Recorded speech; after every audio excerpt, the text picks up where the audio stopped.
Alright guys, so we go over these answers on these trapezoids. Some of them are isosceles trapezoids when the legs are congruent, and some of them aren't. Alright, so number one, it says find the measure of angle S. So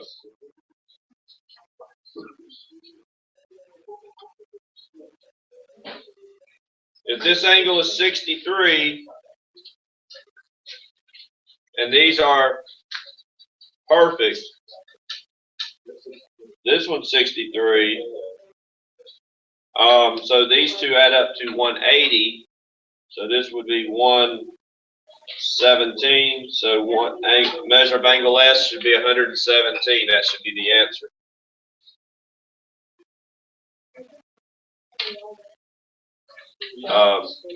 Number two, this is an isosceles trapezoid as well. This is 142. This one's 142. This one is 142 minus 180. So that's what, 38. So this one's 38. And we're looking for the measure of angle M, 38 degrees. Questions? So the angles that are above and below each other are add up to 180. This is a quadrilateral, so they all add up to 360. All right, number three. Trapezoid, PQRS. Find the measures of angle 1 and 2. Well, if this is a transversal line, cuts two parallel lines, this one is 30 degrees. So the measure of angle 1 is 30 degrees.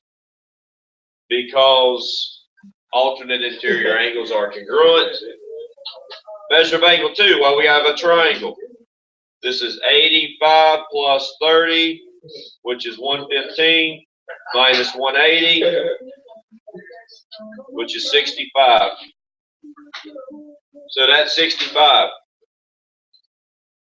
Now, really and truthfully, this angle and this angle add up to 180 anyway, so you could have done that as well. So those are the two answers for number 3, 30 and 65. Number 4, once again, isosceles trapezoid. That one's 50 because of alternate interior. 50 plus 70 is 130. Plus another 60.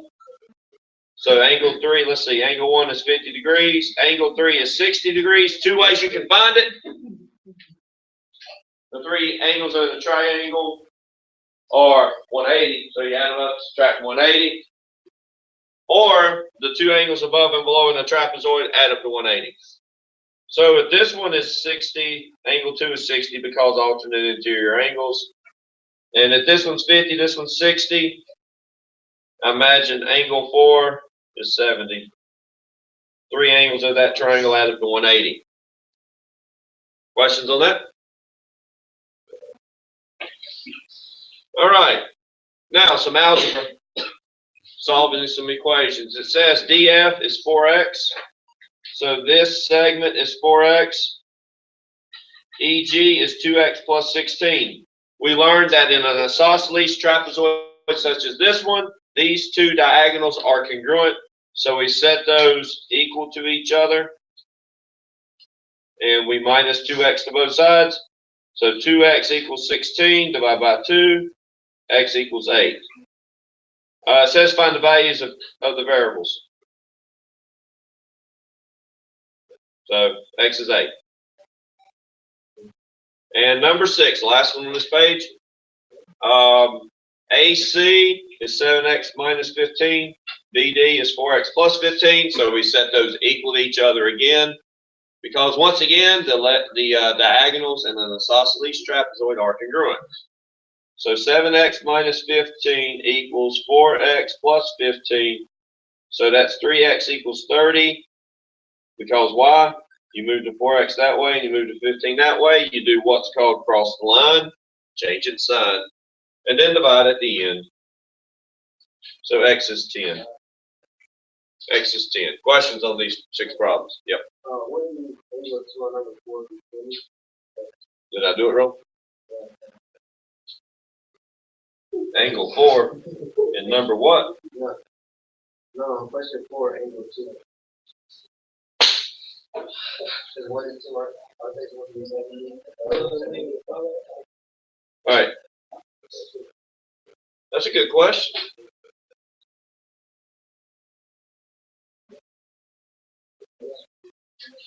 So what we're saying is the angles of the base angles of a trapezoid should be congruent, right? So if this one's 50,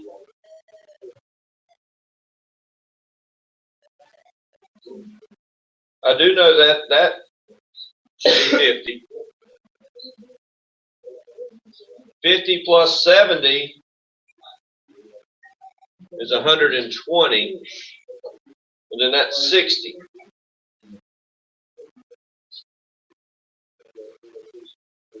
This one's 60. All right.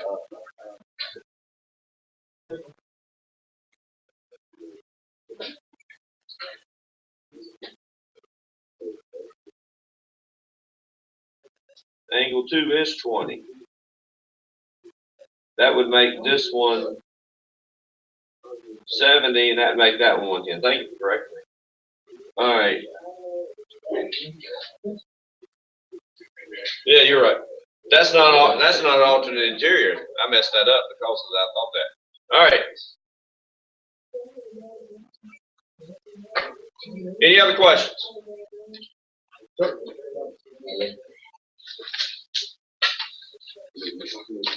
All right, so let's take a couple pieces of notes. You're going to need to know these formulas for the volume,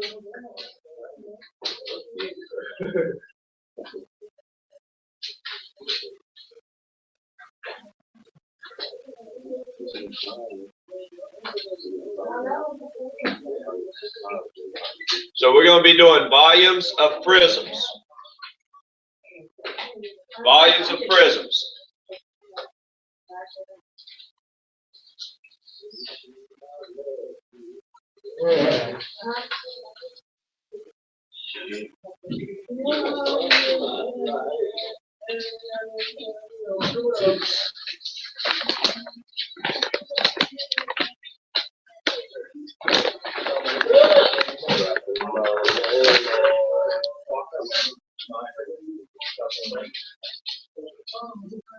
So,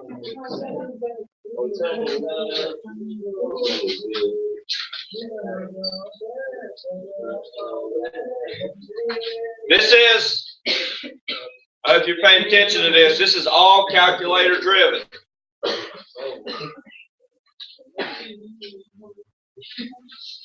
Now, if we take the volume of something such as this cup, that means this cup can hold liquid or sand or whatever you want to put in here, this cup. Now, it has height. You see this big B? It's big B, not little b.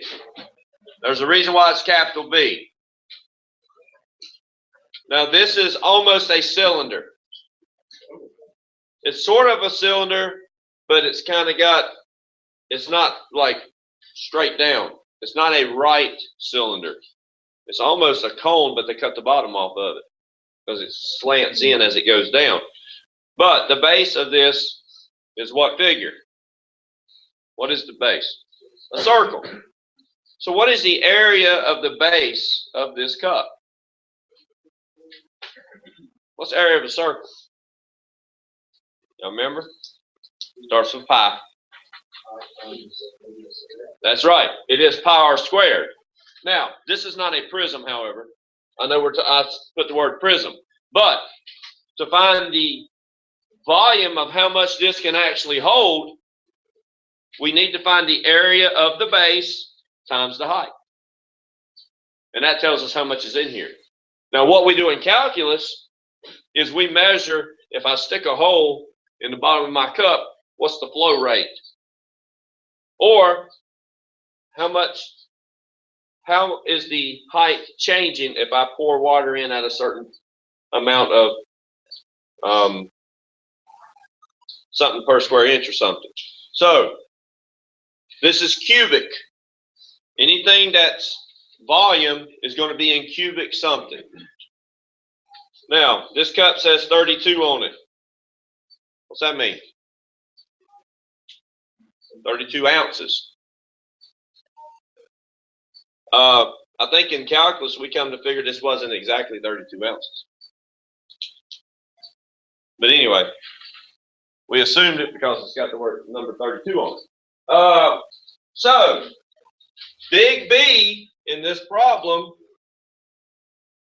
equals the area of the base. Now, the question is this: what kind of bases can you have? What kind of bases can we have? We can have a rectangle base. So what's the area formula for the rectangle? Anybody know? That's the easiest one you've ever done. Yeah. Length times width, right? How about the perfect one? Called the square. S squared, or length times width again, right? But they're the same numbers, aren't they? How about one of these little things? Area of the base of that figure. If it's what's called a triangle, anybody find the area of a triangle? Nope. Almost.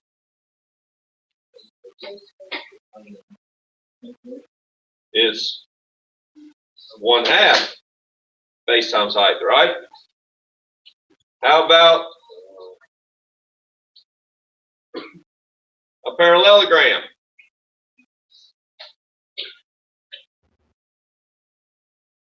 BH. This is why you need to write these down. And the hardest one.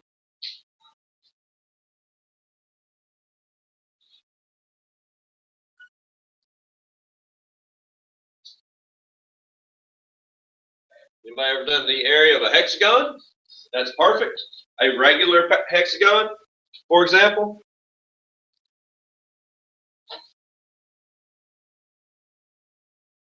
A regular polygon. There's a center to that polygon, just like a circle. This distance from here to there is labeled little a. Little a equals the apothem. A word that probably you've never heard of, the apothem. So, to find the area of any figure that you don't know the formula for, if you know that distance from the center to the edge, you need to know what the apothem is. You need to know what one of these sides equals. And what you will do to find the area of this polygon is equal 1/2 little a times big P. Does everybody probably have an idea what big P would be? That's exactly right. And what is the perimeter or something? How do you figure that out? How do we figure out the perimeter? Add up both sides, right? Because we're looking for the distance all the way around the room, for example, right? So, if I said, how much baseboard, this black stuff down here at the bottom of this brick or the block, how much baseboard do I need in this room? I would take my tape measure and just measure all 4 walls, right? That's the perimeter of the room. If I told you to stand in the perimeter of the room, you'd be against the wall. If I say, hey, set in the area of the room, that's what you're doing right now. That means how much of this stuff right here had to be laid down. So what do they do? Length times width. Now, all this material, this is real life stuff here. They price this by per square foot or square yard, depending on how big the building is. All right, so you're going to be using the area of the base. Anytime you see big B, this is the hardest part. I'm teaching you the hardest part first. You need to use one of these formulas to help you. The good thing about most of this stuff is all multiplication. All right. Then the H for this formula, the H is just how tall it is. It's just how tall it is. All right, let's move on. I'll give you an example of these in a little bit. I just want you to get all the formulas first. The volume of a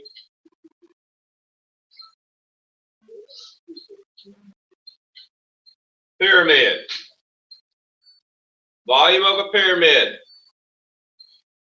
Well, the question is, what kind of pyramid?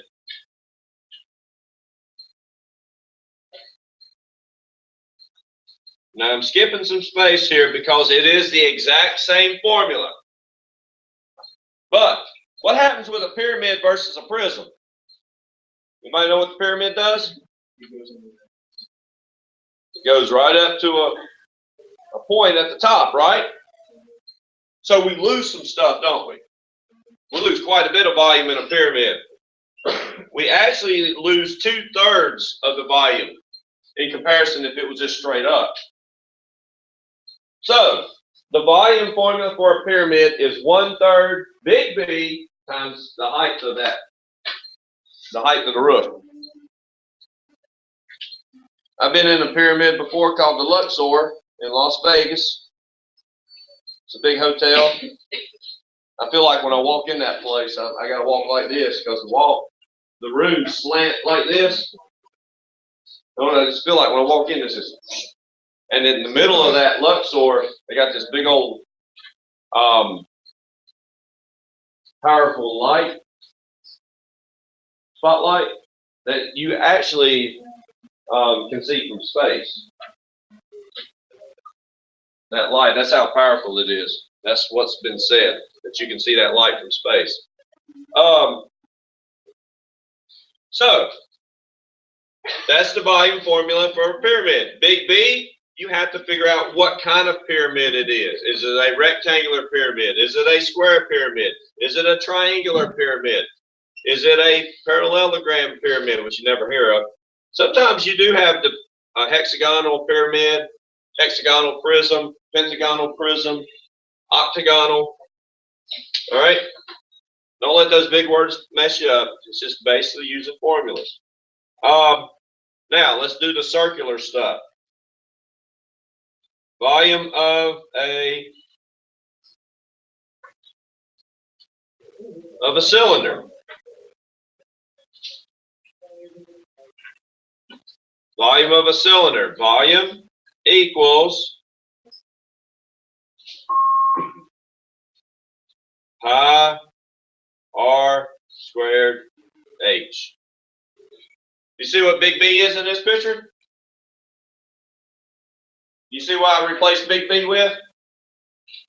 Pi r squared. What is that? That's the circle, right? So in a cylinder, it'll always be circular in fashion.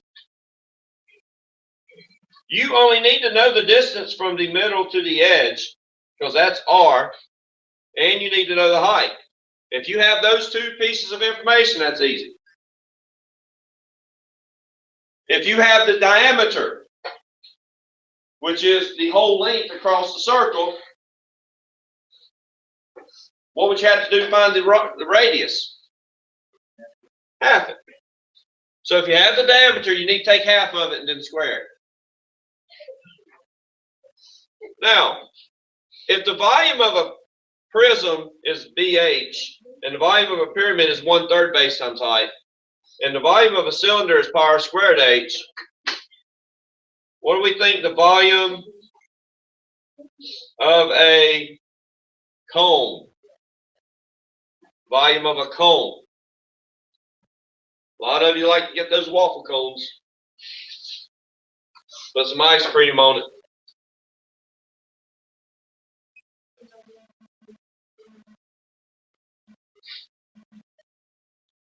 How much volume do you think we lose in a cone?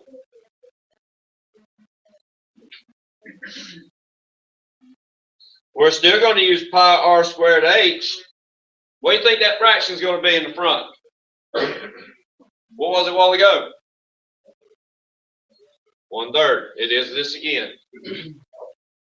So, the volume of a cone is 1/3 pi r squared h.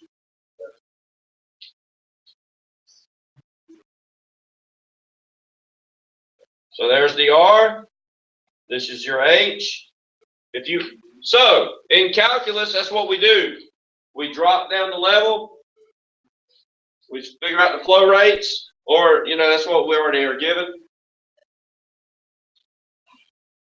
So anyway, one more volume, then we'll go do some examples.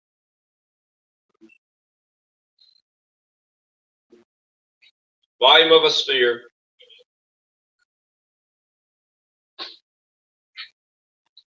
This is the hardest one. Well, it's the hardest one to calculate.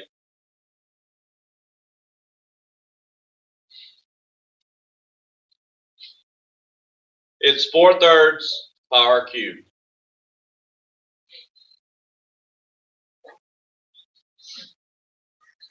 So all we need to know is one distance. We need to know what r is.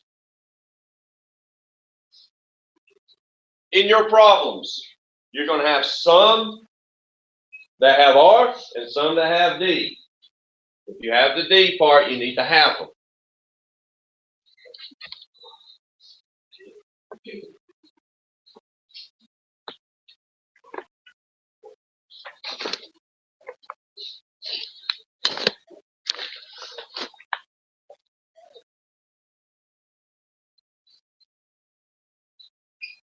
So we'll pass you out.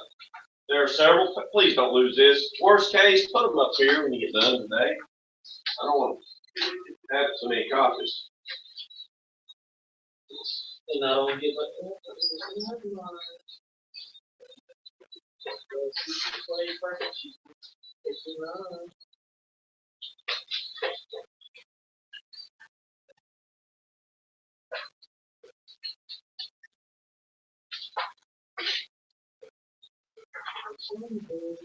All right. So we're going to work with this formula first today. 4/3 pi r cubed. We're going to write that on the top of our page. It might be helpful. Since we are talking about spheres, I'm going to write that at the top of my page. Volume equals 4/3 pi r cubed.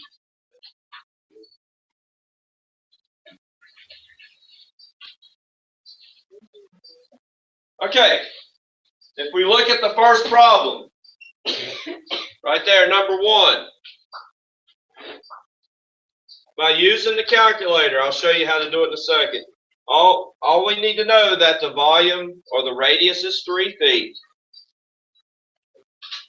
So the volume equals 4/3 pi times 3 to the third.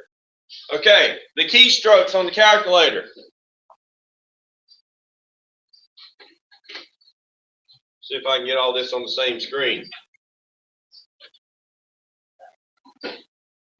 Yeah, I can. All right, good. All right, so the keystrokes. Now, if you've forgotten how to put a fraction into this calculator, put parentheses around it. Like that. When you type 4/3, put a parentheses around it. If you don't, you'll probably get this wrong. Okay, do not type in the pi. Do not type in the pi. I'm going to tell you why in a second.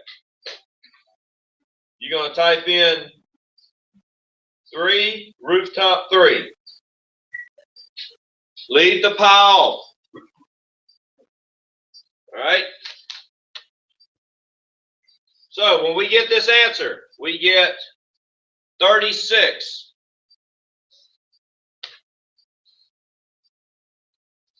So this answer is 36 pi. Now, this is in feet. So this is feet to the third power. You must have cubic feet. Now, I want these left in terms of pi. I know this picture says round your answers to the nearest tenth. That's not even the correct answer. This is the correct answer. Remember, pi is an irrational number. All right, so let's see if you can do this one. And then we'll work on this for a little while.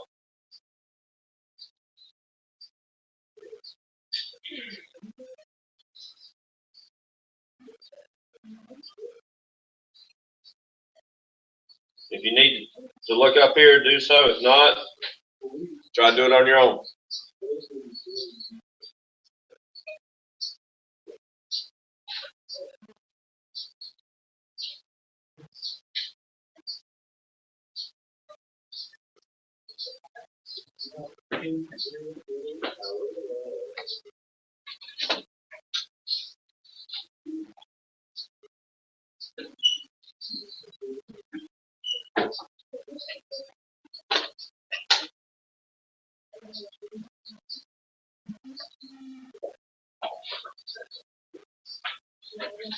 Some of you in the health, trying to be in the health field, y'all know the same measure as a cubic centimeter is?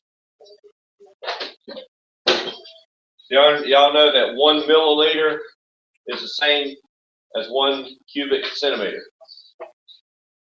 The conversion. They tell you to take 5 milliliters of amoxicillin. That's 1 teaspoon. 10 milliliters, 2 teaspoons, so on and so forth. Something like that. I know there's conversions for that. But cubic centimeters for somebody that's going in the health field, that's the same as 1 milliliter. All right, so let's work on this page. It'll be lunch in about 10 minutes. I need some cards. So you got 1 through 16, front and back. Front and back.